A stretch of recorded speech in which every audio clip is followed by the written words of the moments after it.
ndabaramukije mu izina rya Yesu Kristo, amahoro y'Imana n'abane namwe. Mukankose Jeanne, nkomeje kubashimira cyane mwebwe abantera inkunga mukurikirana ubu buhamya, mugashyiraho amakomanteri mumbwira uko mubibona. Rwose Imana ibaha umugisha kandi mwinshi. Reka rero tubanze twiragiza Imana, hanyuma tubone gukomeza. Mana Data wa twese uri mu ijuru, dukomeje gushima izina ryawe no kurinezererwa. Uyu mwanya tunejejwe n'Imana mu mutima, tunejejwe n'uko wadukunze natwe ukadukuruza umurunga w'urukundo rwawe ukatwiyegereza. Ntacyo wigeze urebaho, wadukunze kuko uri umunyembabazi nyinshi. N'ubundi reka izo mbabazi zawe zikomeze kuba kuri twe, wongere kutweza no kudutunganya. Kandi ni ukuri reka tukwinginge wemere kurukira kubana natwe. Urabizi ko tutagufite nta kiza na kimwe cyaduturukaho, kuko twe ntacyo dushoboye. Ariko kuko wowe Imana Data n'Umwana we n'Umwuka Wera, iyo muje mukabana natwe, byose bijya bihinduka bishya kandi byose bikagenda neza. Rero turakwinginze kugira ngo uyu mwanya mutuganze, abe ari wowe ubanza imbere, natwe tugukurikire. Mbese ubu buhamya Umwuka Wera akomeze kubushorera no kurushaho kubusobanura neza mu mitima y'abazabasha kubwumva. Urakoze Mana, turagushimiye cyane ineza yawe, kandi tugushimiye ko ugiye gutangirana natwe tukaza gusozanya. Ishimwe n'icyo nibibye mu izina rya Yesu, amen. Ndagira ngo mbere yuko twinjira mu buhamya, n'ubundi dusome ijambo ry'Imana tubona mu butumwa bwiza bwa Yesu Kristo uko bwanditswe na Yohana. Ubutumwa bwiza bwa Yesu Kristo uko bwanditswe na Yohana, igice cya 16, ni umurongo umwe wonyine wa 33. Haravuga ngo ibyo mbibabwiriye kugira ngo mugire amahoro muri njye. Mu isi mugire umubabaro, ariko nimuhumure nanesheje isi. Imana idufashe.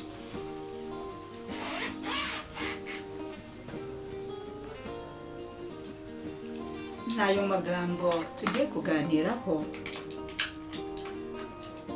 ni ijambo ryavuye mu kanwa ka Yesu, yaganirizaga abigishwa be, arimo ababwira mbese ibigendanye n'uko ari hafi kuzatandukana nabo. Iby'ukuri ntabwo byari ibintu byoroshye. Bari bamaze imyaka myinshi bari kumwe, bakorana, bagendana. Mbese ni ukuvuga ngo abigishwa kuba bari kumwe na Yesu bumvaga bafite sekirite cyangwa se umutekano wuzuye. Ariko noneho Yesu atangira kubaganiriza, ababwira inkuru z'ukuntu bazagira igihe bagatandukana.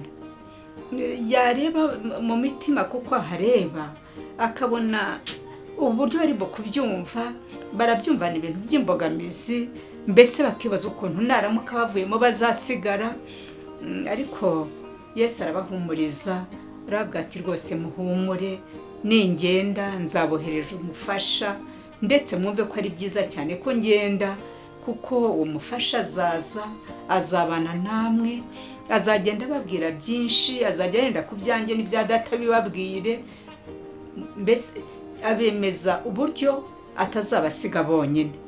Ariko nubwo yari arimo kubabwira gutyo, namwe nimwishyire mu mwanya wabo, ntago babura kugira agahinda, ntago babura guhangayika ngo batekereze. Bari babanye igihe uwo Mwuka Wera yababwiraga, bo ntago bari basobanukiwe iby'Umwuka Wera, ukuntu azaza akajya mu cyimbo cye agasigara abafasha, akabakomeza, akabahumuriza. Ntago bari gupfa kubishyikira. Ariho Yesu yababwiye ati mu isi mugire umubabaro, ariko nimuhumure kuko nanesheje isi. Umubabaro rwose murabyumva ko gutandukana n'uwo mwabanaga byanga bikunda hagomba kuzamo umubabaro, kandi bagatandukana, ariko bizeza ngo umufasha uzaza ari we Mwuka Wera yababwiraga, badasobanukiye Umwuka Wera se azaza ari umuntu, Umwuka Wera se tuzaba tumureba imbona nkubone nk'uko tukubona. Byari ibintu birimo amayobera, ariko ukabona abigishwa barimo kugenda basa n'abumva akantu k'agahinda mu mutima. Ariho rero Yesu yababwiraga iri jambo, arababwira ngo ni koko mu isi mugira umubabaro, ariko nanone muhumure kuko nanesheje isi. Umubabaro tukiri mu isi ntago wabura, kuko ibishaka byatuma abantu bababara ni byinshi. Ibibabaza imitima abantu bagenda bahura nabyo, ari abari muri uru rugendo, ari n'abataruzi batarurimo, ndetse nabango niba n'abantu baje kwakira Yesu akamusobanukirwa, bo niyo bagize ibibazo cyangwa se akavuka ingorane bagira gihumuriza. Ariko hari abandi badasobanukiye cyane iby'iyi nzira, ushaka kujya mu bibazo ukabyihererana, ariho mujya mwumva ngo umuntu yiyahuye, burya aba yabuze ikimuhumuriza. Yareba hepfo yareba haruguru akabona isi n'ijuru byamurangiriyeho, wakifatira umwanzuro. Ariko iri jambo Yesu yasize avuze, avuga ati ni koko mu isi mugira umubabaro, ariko muhumure kuko nanesheje isi. Iyo umuntu ari kumwe na Yesu, niyo haba imibabaro y'ibintu bikomeye gute, Yesu arakwegera kandi umutima akawuturisha, ukabona ko bikubayeho ari ibintu by'urusange mu bantu, cyangwa se ari ibintu bibaho mu bandi. Ntabwo noba nshaka gutinda cyane muri aya magambo, ahubwo ndagira ngo tumaze kuvuga kuri iri jambo ry'Imana, dufatanye indirimbo. Niyo mpamvu amagambo ngerageje kuyahina. Ndashaka ko turirimbana indirimbo ya 222 mu ndirimbo zo gushimisha Imana. Nitumara kuyiririmba nibwo ndibukomeze mu buhamya.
utunganye w'Imana ufika ku Mana yacu.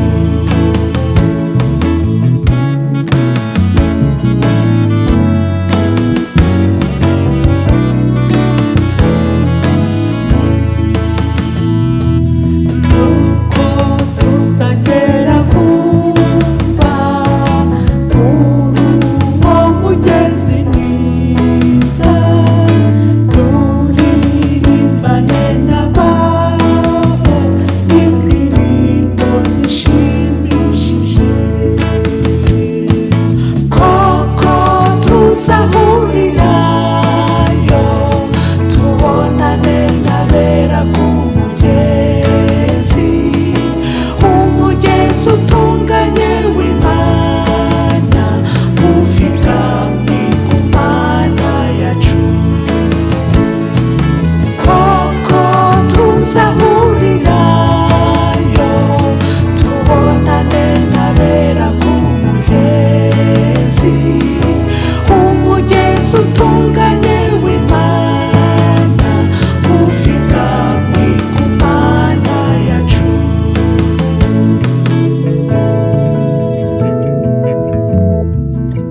yego ndagira ngo mbabwire ubuhamya. Burya mu isi habaho ibintu bibabaza bitandukanye, ariko nk'uko abigishwa bari bahangayitse, bababajwe cyane nuko bagiye gutandukana na Yesu, nanjye ndashaka kubabwira ikigeragezo cyankomereye kurusha ibindi.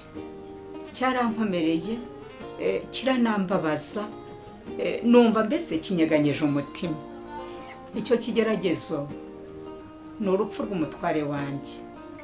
Umutware wanjye yabahaye ubuhamya bw'ukuntu yakiriye agakiza. Amaze kwakira agakiza yarahindutse, mva aragenda aba umuntu mwiza pe, yarahindutse agira ingeso za gikristo uko tuzizi mu ijambo ry'Imana. Aragenda aba wa muntu ingeso nziza, wa muntu ufite kwihangana. Aragenda agira urukundo, arankunda hahandi urukundo twakundanye mu gihe yari yaramaze gukizwa. Rwabashe komora bya bikomere byose muzi najyaga mbabwira nagize mu gihe cya mbere atarabasha kumenya Kristo. Umutware wanjye yarankunze, arankundwakaza, noneho tuza kugera igihe tubaye nk'abana b'impanga. Burya abana b'impanga ntago basigana. Iyo umwe asohotse n'undi arasohoka, umwe yakwinjira n'undi akinjira. Byageze ubwo bimera gutyo. Umutware wanjye naba nsohotse ngiye hanze, nari musize mu nzu, nicaye hanze hari nk'utwo ndi gutunganya, nkabana nawe araje anyicaye iruhande. Naturangiza nasubira mu nzu, najya kubona nkabona nawe araje, turi kumwe mu nzu. Mbese ku buryo wabirebaga ukabona ni ibintu bitangaje, urukundo rudacika. Nyamuneka ahari wenda ngize nk'igihe ntekereje ko ngiye kugera ahantu njye, yarahangayikaga, akabona umutima wamuhagazemo, akambwira ati ariko nubwo ugiye wihangane ubanguke. Mbese hakaba n'igihe ampamagara kuri telefone ntaragera aho ngiye, akambaza ati se nturagaruka? Nkabwiye ntihangane, nyine urabizi ko aribwo ngiva mu rugo, aho ngiye ntabwo ndagerayo. Wabonaga rero Imana yadushyizemo gukundana ku buryo mbahamirije ukuri, urukundo twakundanye nyuma y'agaki amaze kwakira Yesu rwatandukanye cyangwa rundutira cyane urukundo twagiranye muri fiansaye cyagiye abantu babakirambagizanya. Rwari urukundo ubona nyine rutangaje kandi bigaragara ko ari urukundo rw'Imana koko.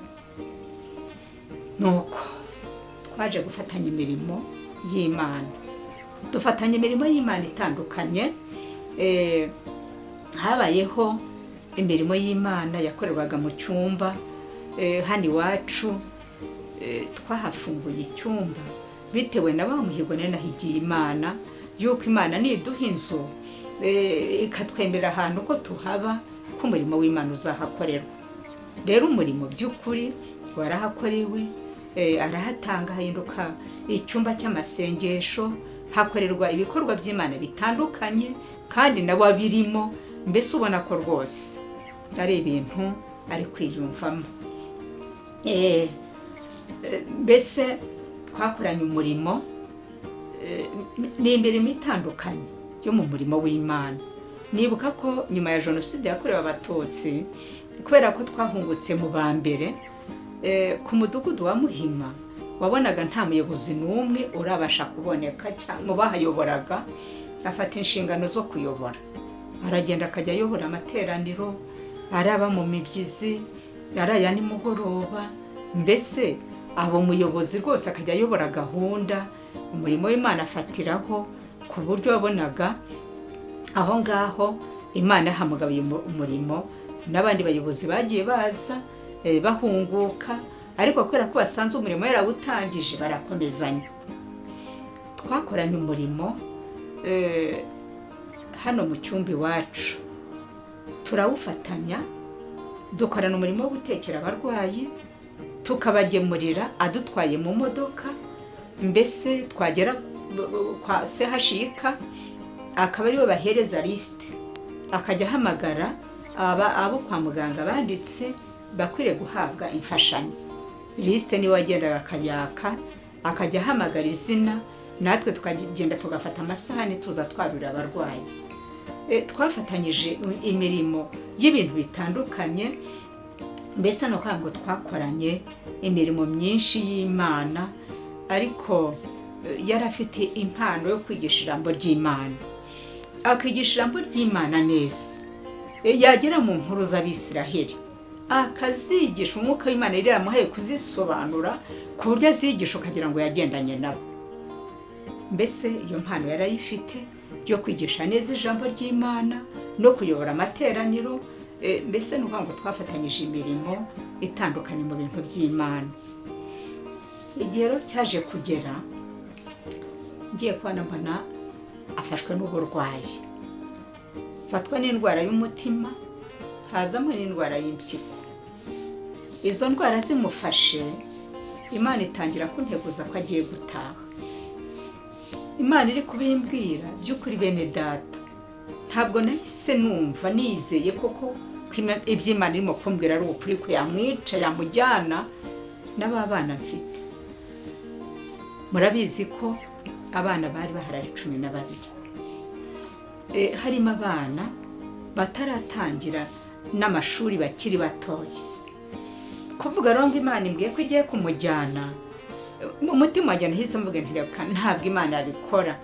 Bimbera nka cya gihe ubwo najyaga kwa muganga bagiye kunkorera cesarienne, naravuga ngo ntabwo Imana yabyemera, ntabwo Imana yabyemera. Nza kurangira Imana yabyemeye, nza kwisanga cesarienne yakozwe. Kubera ngo umutware wanjye aratashye, ntabwo nahise numva ko Imana yabikora. Yari yabanje intumaho, irambwira ngo ngiye kukugerageza nk'uko nagerageje yo.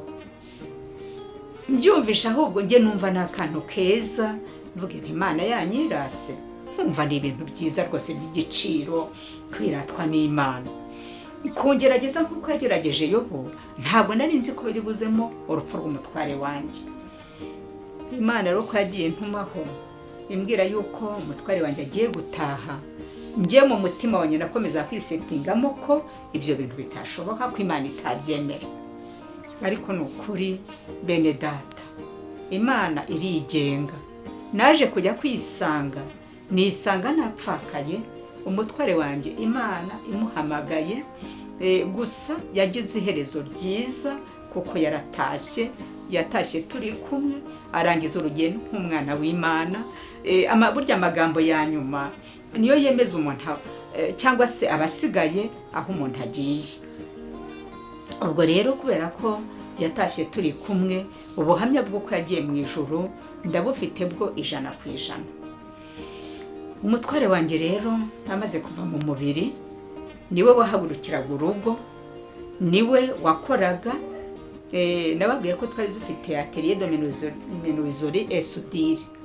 Ako kazi niwe wari ukazi, niwe wari warabyize. Kuba ngo avuye mu mubiri aragiye, njyewe nta kintu kindi nkoretse gukora umurimo w'Imana. Nasigaye numva mbaye nk'umuhuguye muri koma.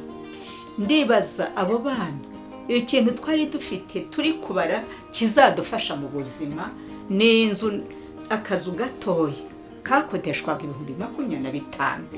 ni uwo mushahara twari duteze amaso uzajya winjira buri kwezi mu rugo. Ubwo hari babana 12, nanjye munyongereho, wongereho na mama n'umukozi, ubwo tubaye 15. Hari n'imfubyi nareraga 16. Hari n'umwana nerabye amatisi mu kera kiri mu rindi dini aho babyara amatisi. Umwana muzana inahako kubwo kumushakira ubuzima, kuko yari yarambereye umwana mwiza, aza kubona akazi akagakora ataha iwanjye. Uwo mwana wanjye niyo mfubyi nabo bandi bose mbabwiye. Nashatse umuntu uri buvanemo ngo ngabanye tube bake, ndamubura. Ntabwo ndi bureke umwana udufasha uturimo two mu rugo, ntabwo ndi bwirukane mama. Abo bana twabanaga b'abakobwa ntawe ndi busezereremo. Ahasigaye ndavuga ntobo reka duhanga amaso ku Mana. Rero ikintu ushaka kubabwira bene data, Imana irashoboye.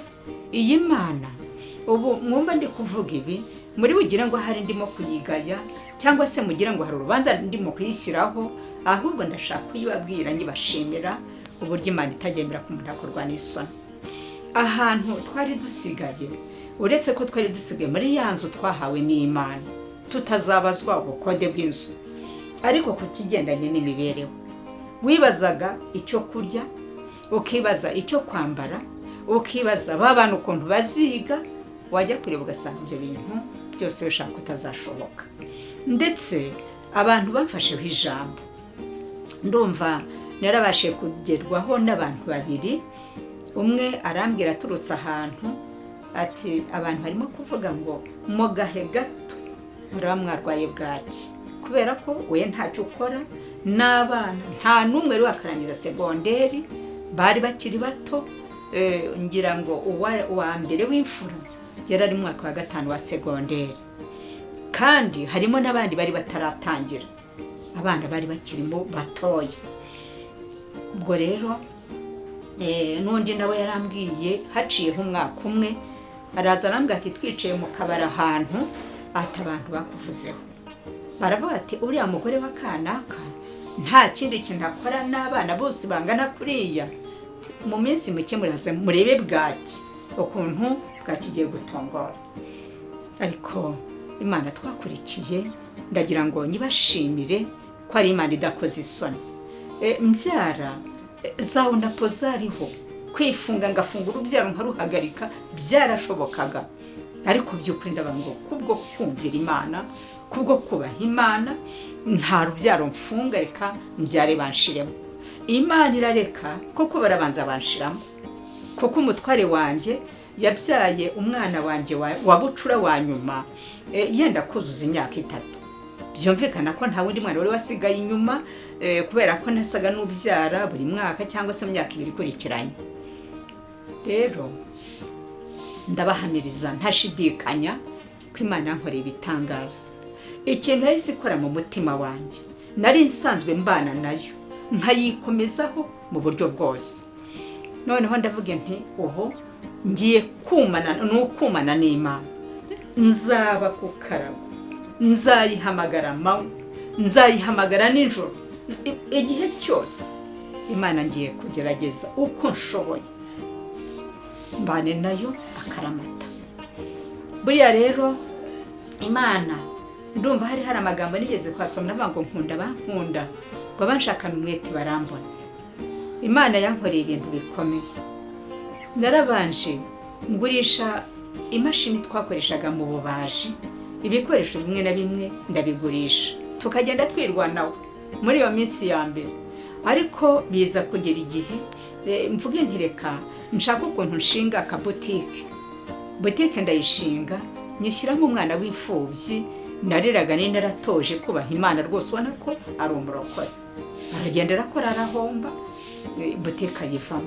Ngezaho mwohereza na Nyabugogo mu isoko ryaho bita Nyabugogo, aragenda naho aracuruza, nubwo amuhaye ikindi gishoro aracuruza arahomba. Ibyo bivaho mwohereza gucuruza muri quartier commercial, ahari uri bumbaza ute ariko wamwoherezaga we wasigaye ukora iki?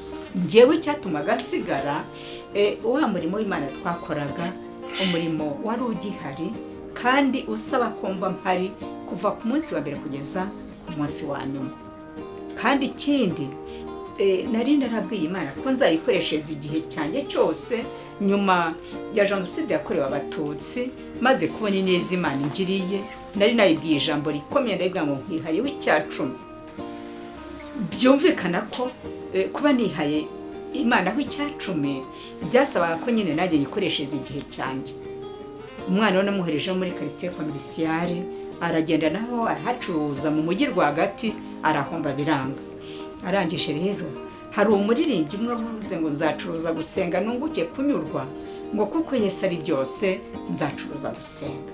Nanjye nafashe umwanya wo gucuruza gusenga, mfata umwanya wo kubana n'Imana, ndasenga ayo nshoboye y'uburyo bwose. Ariko iyi Mana ndabahamiriza ko ari Imana yihagije. Iyi Mana muribuka ko nari narabahaye ubuhamya bw'uko ndi umwe mu bantu bagambirira ko ntakwiriye kujya kurya amadeni mbona ntaribonaho nkuru bwishyu. Babwira ko gufata ideni nta cyaha kirimo, ariko noneho kugenda ukajya gufata ideni nta handi bukuru bwishyu, kabona ko ari bimwe mushaka gusebya izina ry'Imana. Rero ntaho nigeze njya kwikopesha, nta naho nigeze njya kuguza, nta na credit ya banki nafashe. Nagumye hamwe ndasenga, ariko Imana ndayibashimiye ko Imana yamfashije. Babana banjye kabarera, abana banjye ntabwo bigeze baburara, ntabwo bigeze babwirirwa. Abana Imana yababereye umubyeyi, igaragaza ko ari se w'imfubyi, igaragaza ko ari umugabo wapfakazi by'ukuri. Imana ntacyo twayiburanye, byarakomeje iradufasha, ibungabunga umutekano wacu. Abana mbashyira mu mashuri bariga, ku buryo aha nicaye ndi kuvuga ibi, abana 7 bize kaminuza, harimo abandi 2 bashatse bakirangiza segonderi yarangira. Umwe yakundanye n'umuntu aho yakoraga stage ahita ashaka, undi nawe Imana idukoreye igitangaza, umuntu uhita umukunda arashaka. Abandi ubu no kango nabakiri kwiga, bucura wa nyuma na nyuma, ari umwaka wa 6 wa segonderi. Iyo korona itaba byakagombye kuba yararangije. Ndumva rero kugeza ubu ntacyo nshinja Imana kuko ntacyo nayiboranye. Abana bagiye biga mu buryo bw'ikoranabuhanga ry'Imana, kandi by'ukuri nta muntu nigeze njya gutera ikibazo ngo njye kumwaka ideni, njye kumusabiriza. Njyewe nakoresha icyo bita gusenga, ngasenga Imana ikiyaranja. Wenda urugero rumwe nabaha, hari igihe kimwe nari mfite 30,000 imbere n'inyuma ariyo mfite mu nzu. Umwana w'umukobwa wari uvuye mu mwaka wa 2 wa kaminuza agiye kujya mu mwaka wa 2, amafaranga 30,000 nari mfite byonyine imbere n'inyuma, ndayamuha ngo agende ajye kwiyandikisha kugira ngo azabone uko yimuka ajye mu mwaka wa 2. 30,000 nari mfite mu nzu, arabijyana ariko ntiyabasha kubyishyura kubera ko yari yarebye ikibazo kiri mu rugo. Aravuga ati amafaranga yatanze kandi n'ibyo kurya mbona ntabyo, arongera arayagarukana. Ayagarukanye bwarakeye, nari namuhaye ari kuwa mbere, kuwa 2 mu gitondo asanga mu buriri arabimbwira ko amafaranga atayatanze. Ubwo rero byabaye ngombwa ko njyewe umwana mpita mubaza, ndamubwiye se wemera ko Yesu yazuye Lazaro amaze iminsi narapfuye? Ndabyemera. Niba wemera izo mbaraga zazuye Lazaro, zabura aho zidukura amafaranga miliyoni dukeneye ngo mujye kwiga?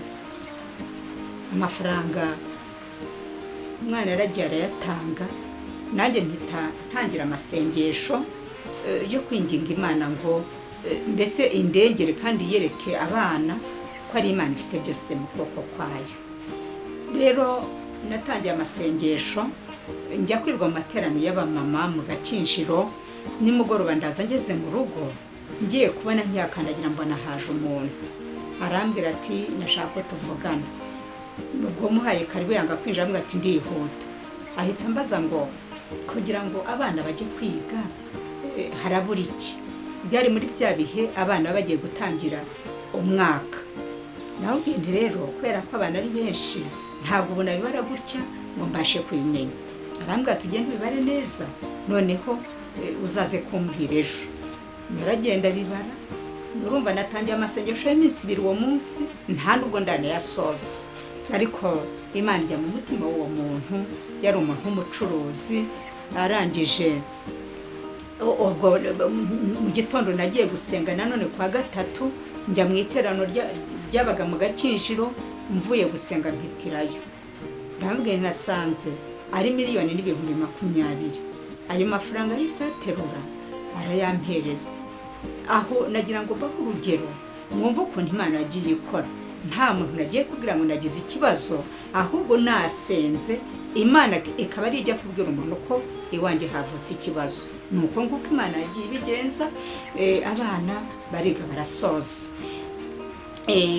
Wenda abo basigaye inyuma navuga ngo iyakoze imirimo yafashije bariya bakiga, nabo basigaye bakiri kwiga izabafasha. Nzi ko amasegonderi bazarangiza n'amakaminuza bakayiga kubera zambaraga Imana ifite. Rero nagira ngo mbashimire Imana ko yakomeje kubungabunga umutekano w'abana banjye, bagakurira mu nzu y'Imana. Ubundi ntago nababwira ko ibintu byoroshye kurera abana bangana gutyo, ukavuga ngo uzabungabunga umutekano wabo uri umugore gusa, ntago byoroshye. Ariko imbaraga z'amasengesho ndagira ngo mbabwire ko zamfashije babana. Imana irababungabunga, abana bose bajya mu murimo w'Imana, dusengera mu itorero rimwe, baba abakozi b'Imana mu makorari, bamwe n'abacuranzi abandi n'abaririmbyi. Mbese kugeza uyu munsi ndashima Imana ko yamfashe mu buryo bumeze gutyo. Ikindi kandi harimo abo yubakiye ingo, abana barashatse, amaze gushaka abana 7, hasigaye abana 5. Muri abo bana bashatse maze kugira abuzukuru 17, ndetse mu gihe gitoya haraba havutse n'abandi bana 2, mbe ngize abuzukuru 19 kubera ko harimo abatwite. Ibyo byose ndabishimira Imana. Imana yabanye natwe. Nkaba rero nderekera ku musozo nshimira Imana cyane ko yabanye nanjye mu bupfakazi, abana banjye mu bupfubyi, ikadufasha ntihabeho kwandagara, ntihabeho guseba nk'uko abantu bamwe bari barimo kubitekereza cyangwa se babivugaga. Abana banjye bankoreye igitangaza, bankorera umunsi mukuru bankoreye. Narengize imyaka 60 y'amavuko, nujuje imyaka 35 nshatse n'imyaka 30 ndi mu gakiza. Nibwo rero bampaye iki gikombe mureba kinteretse imbere. Iki gikombe n'uyu umudari w'ishimwe, banshimira ko nihanganye nkakomeza kubarera. Igikombe nacyo bakakimpa banshimira ko nabareze, mbese mfashijwe n'Imana. Ntabwo navuga ngo ni imbaraga zanjye, ariko iki gikombe ndagihawe n'abana nabyaye, n'uyu mudari nambaye nabihawe n'abana nabyaye, banshimira ko babona ntacyo ntakoze kugira ngo ubuzima bwabo bugende neza. Nanjye rero nkabishimira Imana ko ariyo yabimfashijemo, kuko kubw'imbaraga zanjye ntabwo byari bwemere. Rero nshoje mbwira imfubyi aho zaba ziri hose, ndetse n'abapfakazi ngo mukomere, kuko mu ijuru hari Imana. Kandi mbabwira ngo ntimugahubanganywe no kugeragezwa n'iby'isi, kuko iyo wiyimirije ku Mana. Aha Yesu yavuze ngo mu isi mugira umubabaro, ariko muhumure kuko nanesheje isi. Yesu yakomeje kubana natwe, mbese ndahamya ko ari se w'imfubyi, akaba ari umugabo w'abapfakazi, kandi ko uyu muntu yamwisunze nta na kimwe amuborana. Imana ibaha umugisha. Ndoma soreje ahangaha, tuzakomeza ubutaha. Murakoze cyane mu izina rya Yesu, amen. Nkundira Uwiteka kuko yumvise ijwi ryanjye no kwinginga kwanjye, kuko yantegeye ugutwi, nicyo gituma nzajya mwambaza nkiriho. Ingoyi z'urupfu zantaye hagati, uburibwe bw'ikuzimu bwaramfashe, ngira ibyago n'umubabaro. Maze nambaza izina ry'Uwiteka nti, Uwiteka ndakwinginze, kiza ubugingo bwanjye. Uwiteka ni umunyembabazi kandi ni umukiranutsi. Ni koko Imana yacu igira ibambe, Uwiteka arinda abaswa. Nacishwe bugufi arankiza.